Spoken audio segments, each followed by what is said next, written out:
my party. We're just getting started. A life is a dream or a nightmare. Good morning, everybody. Hopefully you guys had a great weekend. We're going to wait until the room fills up just a little itty bitty bit. There was lots of comments in the chat I'm going to have to go check out. But as usual, YouTube is probably lying to me. Currently, the score is, and obviously it's going to change, 9 Rumble, 6 YouTube, which is a kind of unheard of, but Andy Pearson, you are winning because you are first on the Rumble side to actually say something.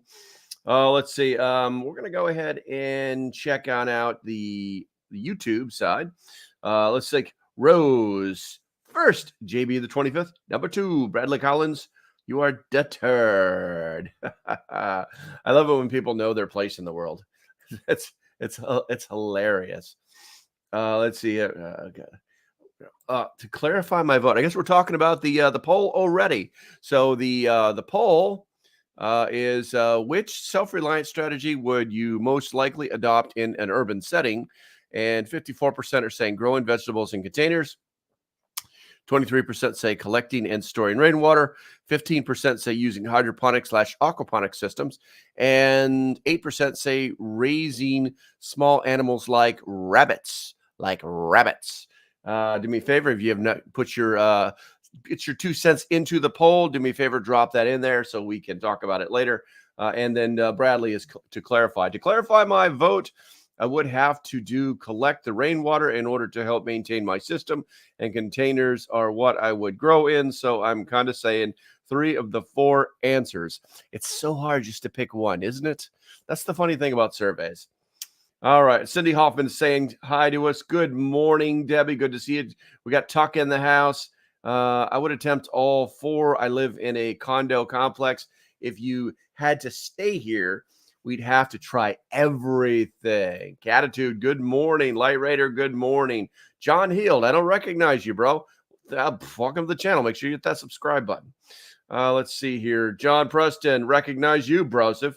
And oops, water is first. Gotcha. Okay, so obviously YouTube took over. YouTube 15, Rumble 11. And Laser, you are number 2. Oh my God, really? You can't hear me. Do I got a sound check, guys? I'm a little confused. Someone give me a sound check, because apparently someone can't hear me. A Laser, all good now. Can hear you loud and clear now. Yeah, that's kind of weird, bro. It's kind of weird. All right, before we go any further, guys, I need to talk to you guys about some numbers. And those numbers are currently, the number is 25, 23, 58, 46. What are those? Well, there's currently 25 days, 23 hours, 58 minutes, and 40 seconds before the beginning of Prep Stock 2024. Prepstock.net. That's right, guys. Nebo, North Carolina. October 12th through the 13th. There are only 25 days until Prep Stock. Now, with that said, Jess came up with a good idea, and we are now offering, and I'll be honest with you, the seats are kind of full, but hey, more you want to come, that's fine. And he's offering 15% off tickets now that are on the website. If you go to prepstock.net and click on the green buttons for tickets, you'll see what I'm talking about. And all you have to do is add the code FINAL15, because there's only 15 more days to buy tickets for Prep Stock. If you didn't know that, now you do. You're going to start seeing more promotions for this. And we're just trying to give everybody the opportunity, which is kind of funny, because it's like I get these emails from the people from Prepper Camp, and it's like, oh, ticket sales are going up. Like, why? Why would ticket sales go up? I mean, if you know you've got enough people, why wouldn't you lower the ticket prices so that you could, maybe help some people out? But that doesn't seem to be happening. So just anywho, 15 days until ticket sales stop on October 1st, and 25 days until Prep Stock itself. What do we got here? Big Prepper says 2x4. What do we got here? We got Ian showed up. We got Big Prepper, And obviously, Preston, I saw you, Preston. Thank you, 5x5. I appreciate you, bro. Okay, so it looks like all the sound is good and we are up and running, fully operational. We're still winning. YouTube is winning 20-13, 20-12. It is what it is. Okay, so with that poll, looks like we have a few more votes in there. Which self-reliant strategy would you most likely adopt in an urban setting? And 47% say growing vegetables in containers. That is our leader. Since we just covered it, we're not going to do the whole thing again. All right, so why did I bring this up? Well, we guys, if you know anything about me, you know that I don't live in the country anymore. I live in a small town, and I live in basically an urban environment. So I have to come up with ways to survive the apocalypse, for lack of better words. I mean, we always need to take things to the maximum at some point, but self-reliance is what it's really all about. Maybe disconnecting from the world, or disconnecting from our government, or disconnecting in general, disconnecting from the systems that keep us under their control. And one of the ways we do that is called self-reliance. That's why I titled it How to Be Self-Reliant in a City. Self-reliance is a concept that emphasizes both preparedness and independence from external systems by providing for as many of one's needs as possible. This lifestyle involves sourcing water, growing food, raising animals, and generating power to reduce reliance on others and avoid paying for services that can be done independently. While many believe that only those with large properties or farms can practice self-reliance, even people in urban areas, including those living in apartments, can adopt. I've been fighting that since we started. Oh, drink. All right, let's see here. Even people in urban areas, including those living in apartments, can adopt elements of this approach. Although homes with small yards offer more possibilities, city dwellers can still achieve significant levels of self-sufficiency. Now, before we kick this off, you guys know the process. I talk about something, you write something, I talk about what you wrote. It's just fair. It's called a conversation. Let's see here. Looks like we got Teresa Buchanan is in the house. Good to see you. Thank you for all the thumbs up stuff. I appreciate you. Yeah, you guys, if you haven't done that yet, do me a favor. Put that in the click, click, click. All right, let's see here. Water. Obviously, guys, that's my highest priority. Water, food, and security. Those are the three pillars of my preparedness. Now, water collection is probably the most crucial aspect of self-reliance, and even city dwellers can store rainwater with a bit of discretion. Large plastic tanks placed in a basement or shed, hint, hint, the way I do it, can store hundreds of gallons of water collected from roof runoff. A simple gutter diverter system can channel rainwater into these tanks, providing a vital resource if municipal water is unavailable.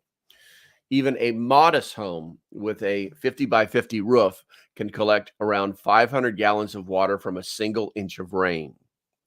Additionally, shallow water wells are possible in some areas, especially when disguised as decorative flower beds. Simple hand pumps can make these wells functional and aesthetically pleasing. Now, here's what I'll comment on with the water thing. Actually today is we've got an email and a text from the local town. Like I tell you guys that a lot of these towns have communication systems where they can tell you what's going on. And in fact, today they are in the process. They're like, excuse me. They're like, we're going to shut the water off, guys. We're going to shut the water off because we have to hook up a sprinkler system. I don't really understand why that would actually be a real thing. That just tells me that it's something brand new that doesn't actually have the cutoff valves installed yet. So I kind of understand, but I actually had to email the town manager and say, hey, what the fuck? I almost said it. There's no K involved. What the fuck? What the fuck, bros? You're not telling us what time. You're not telling us how long it's going to be out. You're not in any way trying to prepare us other than saying, we're turning the water off. Now you know. In essence, they had to reissue another message saying when they're going to shut it off, when they're going to shut it, turn it back on, and all these different things. But anyway, so now that gives me the opportunity to like make sure that my water machine is full of water. If you guys don't have a water machine, you should definitely have one. And to make sure that I have my backup 5 gallons on the side, just in case. You never know. They could break something and screw this whole thing up. To fill my bathtubs, just because that is the best way to have water to scoop out to flush your toilet. And, things like that. Drinking water, never a problem. Sanitation water is always a problem in the city. It's one of the biggest problems you have. Then when you start talking about water storage, you guys all know that I have a large water storage container in my basement. So like I said, I'm not concerned about drinking water. But simple gutter diverters, it's a huge thing. It's very simple to do. Get yourself one of those, what do they call them? First flush systems. It's literally you can literally build it yourself. It's made out of PVC and a couple of valves and a joint so you can drain it. I mean, there's nothing to the system, but it's very inexpensive. And if they say that's not legal where you are, well, make them prove it. Screw these guys. I'm not going to advocate for you breaking the law, but I mean, come on, it's rain, guys. It's rain, and it's just ridiculous. So, and then as far as shallow water wells, you'd be very surprised how high the water table is in a lot of cities. In large cities like New York City, where almost everything is built on a granite slab, getting water out of a shallow well is not going to happen. But in these little bitty cities, they're normally, you got to remember that most cities popped up because of the availability of water. So there's probably some water, and you might be able to actually dig a hand well somewhere on your property, and then just kind of camouflage it. But it is not impossible. It is not impossible. All right, looks like Hicktown Honey showed up. You are deterred. The turd of Rumble. Looks like the votes are filling up over there on the poll. But let's go ahead and roll to the chat. I don't see any comments, any real comments on the Rumble side. So let's go ahead and check out the YouTube side here. We got Jordan. Jordan is saying, in the city, water is harder to carry than food. It's heavy and you need a lot of it. Growing food can be done over time and is renewable, but rain is up to nature, sometimes less than more than. I got you. Yes, obviously. So here's the thing about rain catchment. And I feel like I'm a little bit of a hypocrite with my rain catchment, because I had an unbelievable rain catchment system on my property in North Carolina. I was in the process of selling it. And so I actually I had built this, basically a water tower, for lack of better words. It was literally, I got some 8x8s, and stood those suckers up 12 feet tall, put them in concrete, supported them with cross braces, and then put 4 55-gallon pickle barrels. They were plastic pickle barrels, and plumbed them all up and built it right next to the outside of my bathroom on the first floor. And the idea is I was just going to make sure that I could be able to flush the toilets when the power went out, because the pump, the well pump is electric, and so when you run out of electricity, you run out of water. So the plan was to be able to do that. Then I found out that I could collect so much water, it wasn't even funny. So I was going to port that right over to the sink and put it on an RV filter, which is really super easy to connect. I literally used to just connect the RV water filter right to the outlet for the 55-gallon drums. Or should I say pickle barrels? They weren't drums. But anyway, I had to remove that. I literally took a chainsaw to the 8x8s and cut it down after I drained it, and in order to get the house ready. But now I don't have a water catchment system, which I really do kind of regret doing, but I did it anyway. So, in the moment, you do what you can do. But I guess the point I'm trying to make is that it's really easy to do a water catchment system. It's really easy to get water. It's really easy to filter water. It's really easy to purify water. There's really no excuse. Bob Peter, good morning, my friend. Good to see you. Let's see here. Cindy Hoff says, need a whole system shut off. Makes no sense. It's a small town. It's a very old town. But the only thing I can think of is that they needed to do that in order to install the like a shut off valve. And they didn't shut the whole town off. It was basically, I want to say it was about 3 blocks that they were shutting down. Hell, it may be done. It may be getting shut down. I don't know. I'm talking to you guys right now, but all I'm saying is that I'm ready. Let's see here. Gratitude. My water company gives notice and currently had 17. Gives no notice and currently has 17 violations. We never drink the water and have 5-gallon buckets full in our tub. Water goes out regularly. Yeah, well, that super sucks. That sucks. It's almost like people are just, when things happen regularly, it's like they clearly feel as if it's okay to do it the way they're doing it. If it's wrong, then obviously a higher power needs to get involved because complaints are not working. That sucks, Gratitude. Rose says, I live in a community of manufactured homes. Owner won't allow chickens, so looking at possibility of rabbits. Yes, because rabbits are technically domesticated.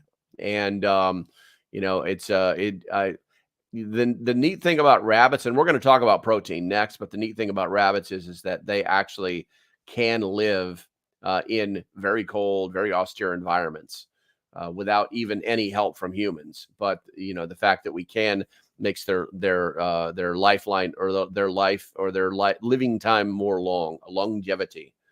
Let's see here. Cindy Hoff says, my town of just over 100 peeps. Let me roll that up there. Had to deal with constant water shutoff for redoing our sewer system. No advance notice on water shutoff. Lucky to get them. That's interesting. Why would you need to shut the water, the potable water? Why would you need to shut off the water source in order to work on a sewer system? Interesting. Oh, let's see here. My state is cool with catching rain, and I try to take advantage of it, but it's very small setup, but effective enough to be able to water the garden once in a while. Yeah, it's not difficult, man. It's really not that. Listen, you can literally just buy, you can go to Ace and buy one of those blue or black pickle barrels that they sell. They sell them cheaper. I would never pay. Okay, I would never pay for, and this is me personally, do what you want, but I would never pay for one of those fancy rain buckets because it's literally just a plastic 55-gallon jug that has, or a bucket, or not bucket, but barrel that has a spigot on the bottom of it. Guys, spigots are like $3.50. All right. And honestly, with those spigots that they put on those buckets, they're too low because 1, you can't get a hose down to them. And 2, they actually allow for sediment to reach the spigot. You need to get that spigot so it's at least 6 to 8 inches above ground level. That way the sediment always goes down below the spigot.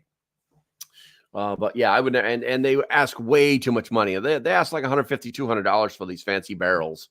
And then at that point, then all you do is you just, basically cut your drain pipe a little bit so it goes into the barrel and cover the barrel. And there's no rocket scientist. You could do, you probably need to maybe epoxy off some screen to an opening for ventilation. But there's no magic to this whatsoever, guys. All right, let's see here.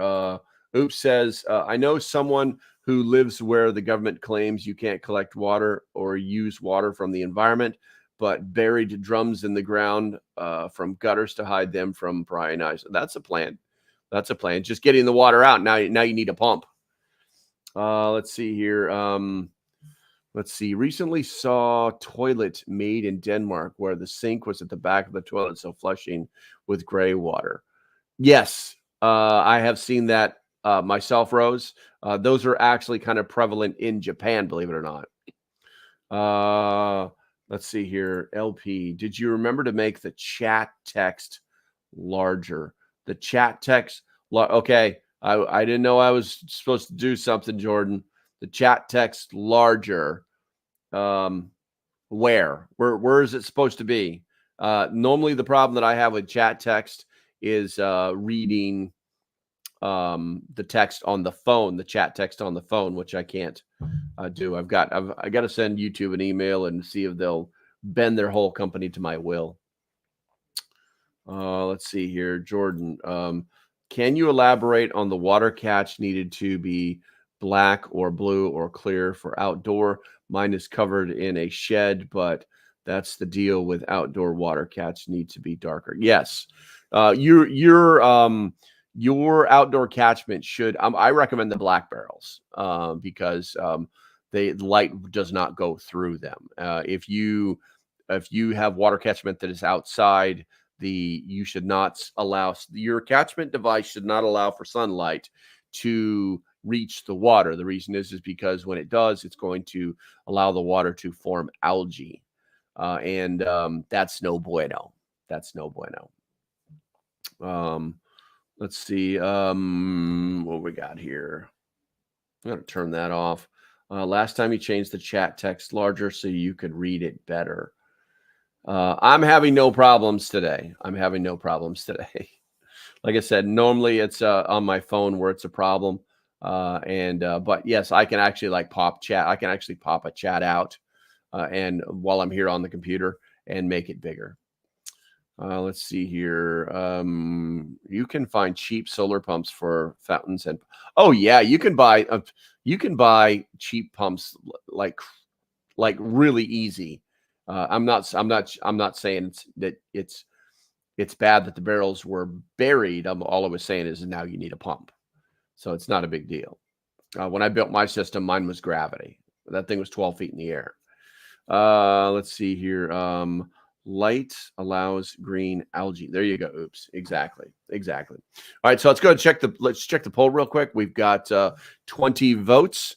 And currently looks like growing vegetables in containers. Everybody loves food. 43%.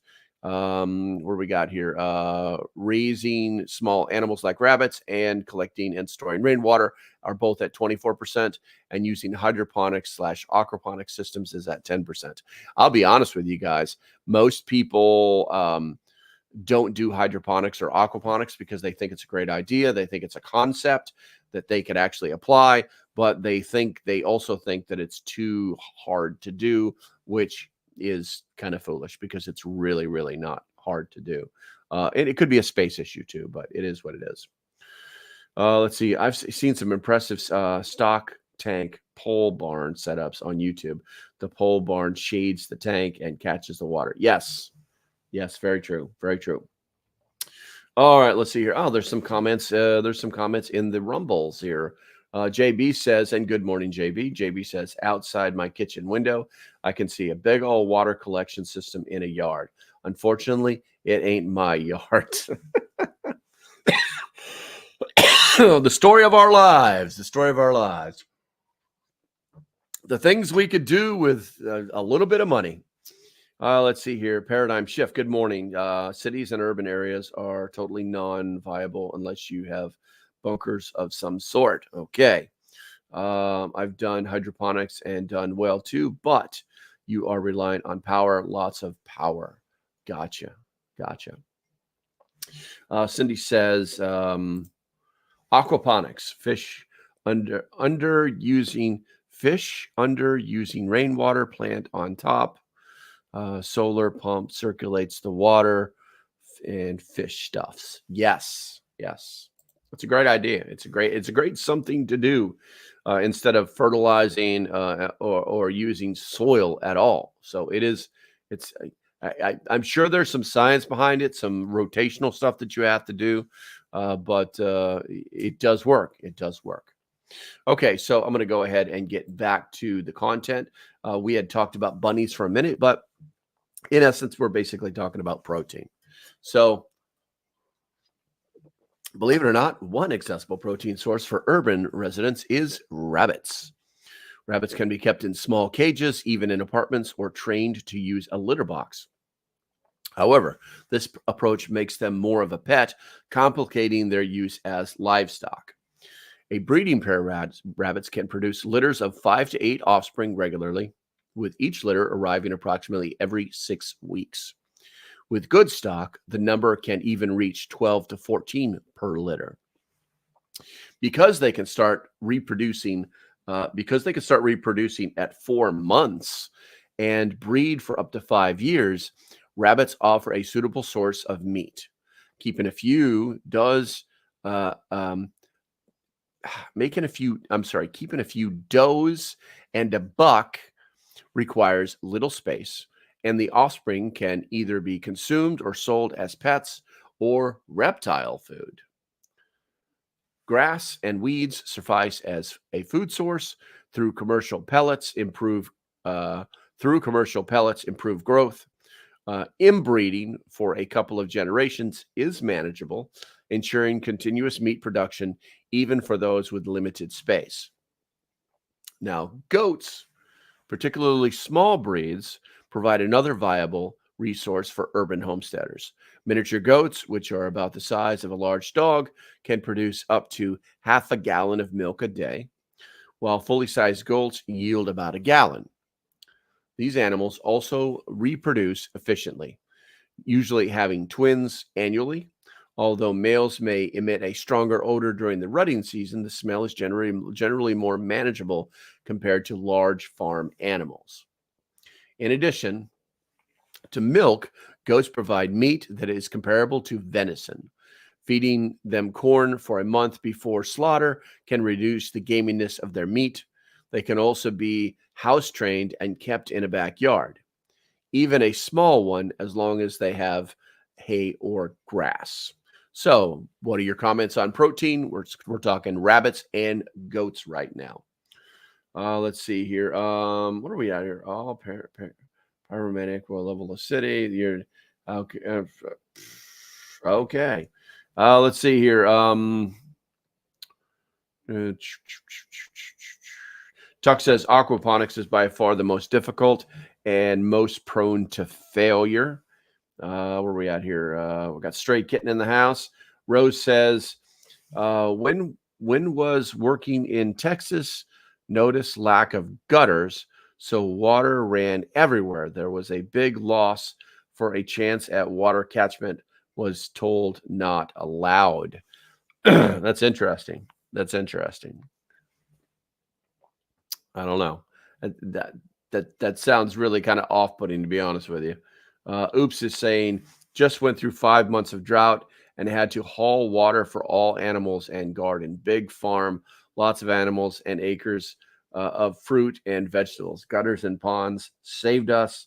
I tried to never use tap on food. I gotcha. Cindy says, very low fat protein source, need a fat source, can't survive on rabbit meat. Not long term, you can't. Not long term, you can't. But let's see here. At least not rabbit meat alone. Exactly. Will help keep grass and weeds down. Okay. Let me go ahead and push that button here. The text is rolling. Go to your phone settings, display font. That's interesting. I didn't know that would work on the YouTube app.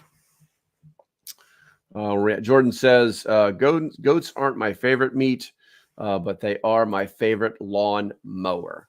Yeah, I've had goats before, and they just didn't. I guess I didn't have enough of them, or they just preferred, chewing on my lawnmower.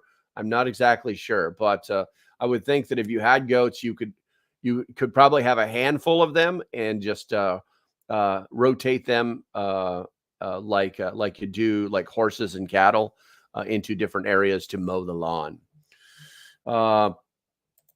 Many goats become more of a pet, would be harder to eat them for me. Friends in town had many goats. Hey, listen, as long as you don't give them names or call them cutie pies or spend more time with them than you need to, then you're probably going to be okay. Water harvesting is legal in Texas, Rose, so they fibbed. There you go. Sounds like a big HOA thing to me. I love me some goat meat, Big Prepper says. What do we got here?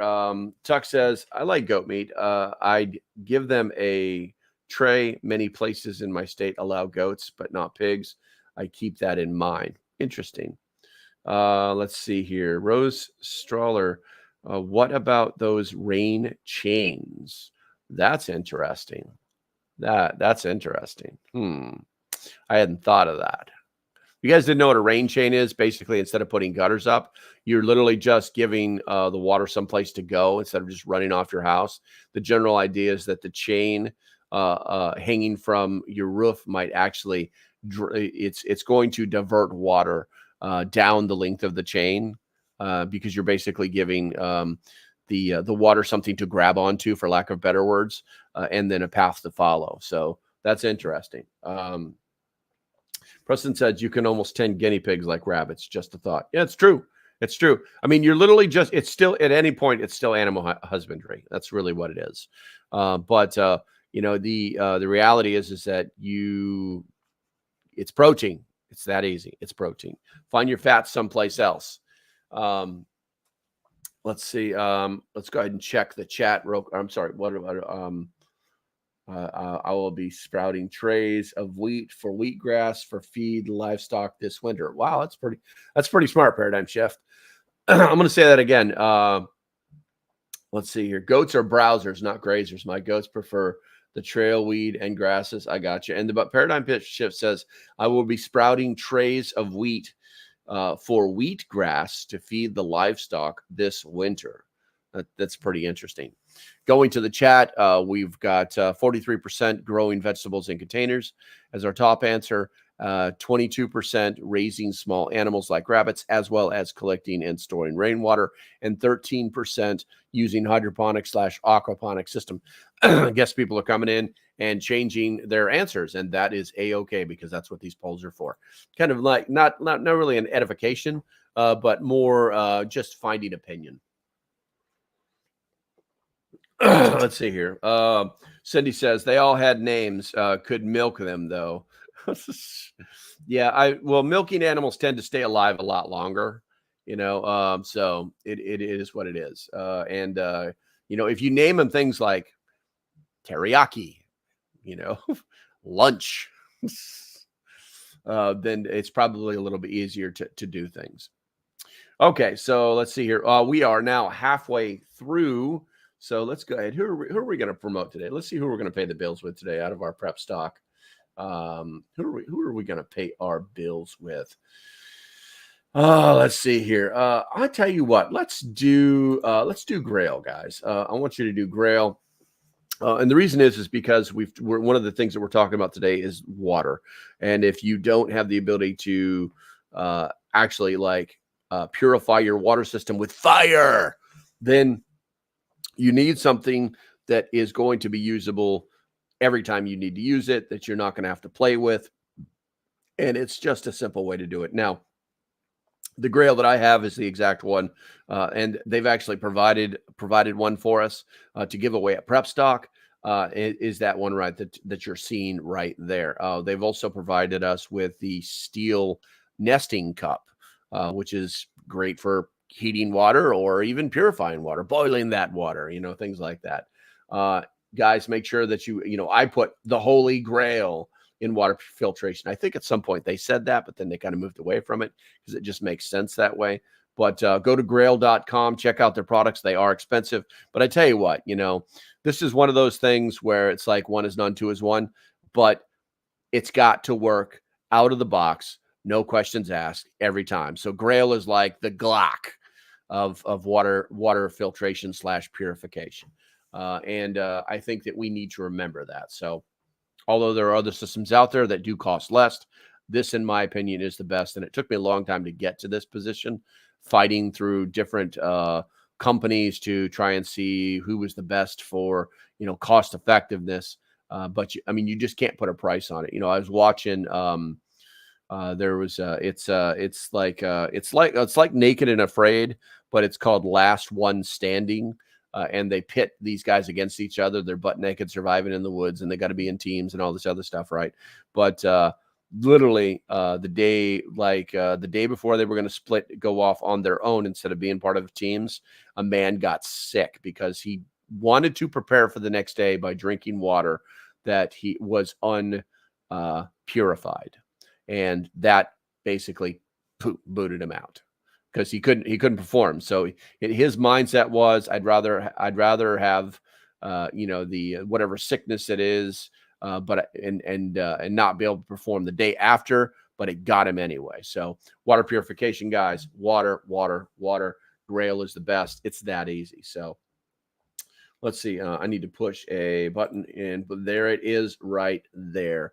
I don't think I have a code. If you guys do go to grail.com, either try LocalPrepper or Prep Stock. You might be able to save some money. I don't remember if I have a code for that one right there. All right, so I'm going to go back to, I have 10 comments in the chat. Let's see here. They all had names. Quail. How about quail instead of chickens? I don't know. I don't know. That sounds like a whole municipality thing that you might be able to use to get around it, like you're growing quail. I don't know. I don't know what they would say. It sounds to me like you may have found a loophole. Let's see. Chuck says, I'm stuck with water. Water is the foundation of the other three. Absolutely true. Let's see here. Jordan says, we had our turkeys named Thanksgiving and Christmas. Yes. I love it. And Light Raider says, love my Grail. Good man. Let's see here. Straight had not heard of chickens chains until recently. Gotcha. Neighbor 2 miles away has 600 goats. They have bad names. All the same, mostly because the pain and they get out a lot because goats love to escape, guys. You got to know that about goats before you get one, or 2 or 3 or 600. Where are we at here? Well, that actually works. Thanks for the tip. Got you. Pig's name. Where are we at here? Pigs named Ham, Chop, Roast, and Spam are here. I love it. Oops. I love it, man. Where are we at here? Quail, less noisy than chicken. Let's see here. There we go. Awesome ops. Only downside of quail is how small the eggs are. Yes, true. But I would, I don't know if you're, I don't know if I would think that if you were harvesting, or not harvesting, but growing, for lack of, but raising quail, that you would grow them or raise them for the eggs. I would think that you would raise them to eat them because they are so small themselves. I also, I'm wondering if quail could be your alternate source of protein with fat in it. So I'm not really up to speed on quail. So I don't know that would be like a viable eating quail. I know you can do. I've had it. It's delicious. But I'm talking about, like, would it be a good way to get fat into your diet? If you know in the chat, do me a favor. Also, guys, we are in the middle of the chat. So as usual, if you love your country, type 1 in the chat. America. Anywho, that will help me out and get the algorithm woken the hell up. Let's see here. Where are we at? Cindy says, eggs of quail often pickled in the UK. I love it. Let's see here. Tuck says, yes, some codes specifically ban or limit chickens. Quail are your workaround. I would consider quail if you had rabbit to add fats. Nice. Jordan. Stray sheep aren't very good at living themselves compared to goats. I got you. Quail give at least 300 eggs a year. Oh, Andy knows these things. That's great, man. Paradigm Shift says, I raised quail. 3 of our 4 eggs equal 1 chicken egg. They are dusty bird and not suitable for inside. Good to know. Let's see here. Love my country, hate the game. I love it. Yeah, love my country, hate my government. I hate to say it, because listen, the things are the way they are in our country because of our governments. That's it. No way around it. They didn't just get bad overnight. They didn't just we got to stay on point, man. We got to stay on point. All right. Next thing, fruits and vegetables. Fruits and vegetables. I know a few that raise quail in a spare room in their homes. Wow. Okay, so for those looking to grow fruits and vegetables, several options are available, even in restricted spaces. Rabbits and goats produce manure that can be used as excellent fertilizer for plants. Hint, hint. Apartment residents can use 5-gallon buckets to grow tomatoes and other small crops on balconies or patios. Additionally, dwarf varieties of fruit trees, such as lemon, orange, and apple, have been bred to grow indoors, providing fresh fruit even in confined spaces. Urban gardeners may also consider excuse me, what is called easement farming, where power or phone companies permit gardening on the strips of land they maintain around utility lines. Didn't know that, did you? This allows residents to cultivate large gardens while reducing maintenance costs for the utility companies. Those with backyards, even small ones, can take advantage of small garden plots to grow high yield crops like beans, peas, tomatoes, and cucumbers. A small 50 by 50 foot garden can produce more than enough for fresh consumption and food preservation through canning, especially with proper space management. All right, so if you've got something to say about growing fruit and vegetables in your world, in your property, in the urban environment, please do so. Put that in the chat now. I kind of sped through that one a little fast and give you guys a couple of seconds here to play catch up. Jordan says vertical gardens are great. Absolutely 100%. Utilizing the space that you have. I've also seen these gardens where they're kind of like growing out of a pole. They're just like this pole that's just stuffed full of dirt. And then like they plant them in 45-degree angles in these little cups. And then they have just a self-watering system. And you literally it just grows off this pole. And the neat thing about it is I've seen people put them in the buckets. Like this pole would be mounted inside of one of those buckets that mop buckets that has wheels on it, and you can like push it around. You can spin it to give more light one day to one side than the other, so on and so forth. Let's see here. Where are we at here? There's acres of power line easement in my city. I love it. I think it's a great idea. I mean, nobody wants to spend a lot of time under the power lines. They've kind of proven that that's a little bit carcinogenic, but maybe even brain damage. I'm not sure. But, you go in there and you spend an hour and you work on the garden every day, and you might get a little brain zapped, but you're going to have a full belly and it's free land, Let's see. Vertical garden is awesome and easy to rotate. Let's see here. Oops says any vacant land can have hidden food grown on them. Just watch out for weed growers that like to use it too. Gotcha. There are better ways to garden other than row crops. Very true. Very true, Ian. I can grow very little due to space limitations and building orientation. It sucks. Yeah. It kind of sucks on my property in North Carolina, where there's a big chunk of it that's that I would love to be able to grow stuff on, that is blocked by 100-foot Carolina pine trees. So the spot that I want to use doesn't get a lot of sunlight. Let's see here. Strawberry pots on steroids. Got you. Using fruit and vegetable to replace houseplants is a great idea. There you go. Cindy says TEO garden, lots of great small space garden ideas. I don't know what TEO garden lots is. An hour a week is acceptable exposure to power lines, in my opinion. That's I would have to agree with you. I would have to agree with you, but those are just the things that go through my little mind. Let's see here. Let's see. Paradigm Shift says plant your fruit trees now. My first plum didn't survive, but number 2 is doing well.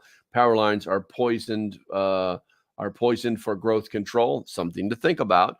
Paradigm Chef also says 1 pound of seed makes 6 pounds of sprouts in a very short time. Very true. Very true. Let's see here. I have herbs, not enough light for vegetables. Yes. Always fun. All right. So with that said, let's talk about some secondary preps, some little tidbits here, First of all, expanding on these ideas, city dwellers can also explore indoor hydroponics and aquaponics. When we talk about hydroponics, that allows vegetables to grow indoor using nutrient-rich water instead of soil, making it perfect for apartments or homes with limited outdoor space. Aquaponics adds an additional benefit by raising fish like tilapia in tandem with plant growth, providing a dual source of protein and vegetables. We could raise tilapia. This system can fit on a balcony or small indoor area, requiring minimal maintenance once set up. If we talk about community gardens, they provide another option for urban residents, offering shared spaces for growing crops. Many cities have initiatives to encourage residents to participate, allowing them to tend small plots and grow a variety of fruit and vegetables. And then moving on, we also need to talk about a little bit about solar energy. It becomes very feasible at a certain point, even in small spaces. Portable solar power kits allow individuals to generate enough power to charge small devices, lights, or even a refrigerator during a power outage.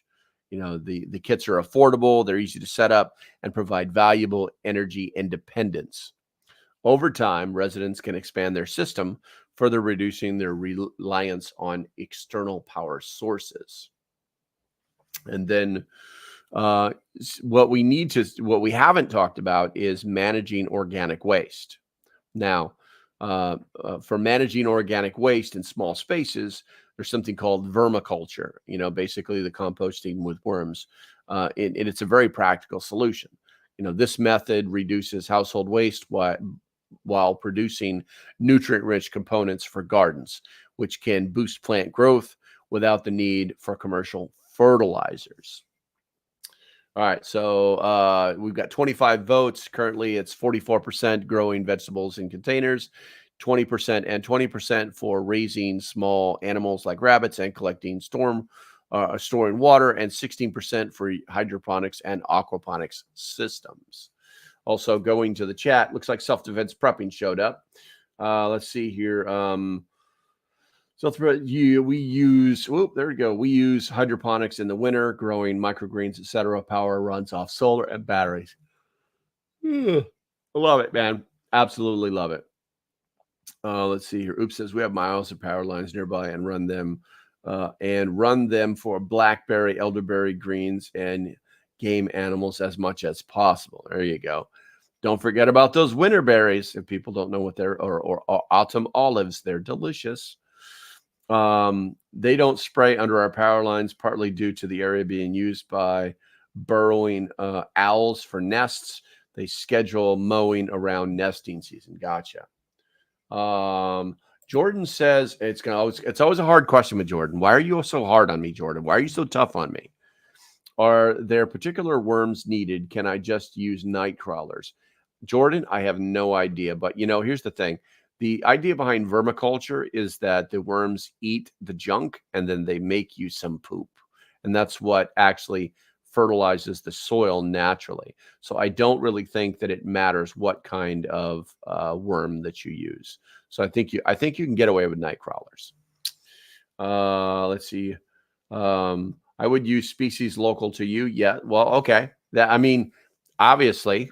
Well, I guess not obviously. Tuck says to Jordan, I would use species local to you. I hate to say this, but many times you can just go, and if you have some place where you can dig, you can where the soil is good, you can just dig up worms. You can literally. I'm not saying I'm pulling them out of the ground little by little, but you could sift them. You could, a scoop sift until you get the worms that you want, and then keep some of that soil, that are natural, and then do what you want with them where you're going. Green Greg's is cool. Is Green Greg's that nut job with the hat and the beard? I'm not. Hold on.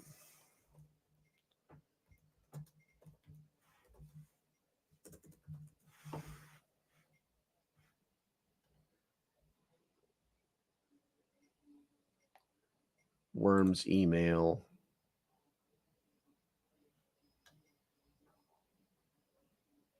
Yeah, that's him. Anyway, I won't say anything bad about the man. I'll just say I don't watch him. Worm buckets and root cellar for temp control. Nice. You have old fridge I use for fishing worms. Have since I was a kid. Nice. Green Greg's has warned playlist. I got you. Okay, so let's go ahead and close off this segment.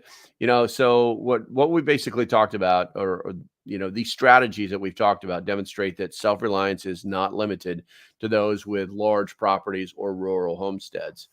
Even in densely populated urban areas, individuals can take steps to become more independent, providing for their food, water, and power needs. With careful planning and creativity, city dwellers can reduce their reliance on external systems and become more resilient in the face of potential disruptions. The key is to start small and gradually incorporate more self-reliant practices into daily life, regardless of location. All right, let's see here.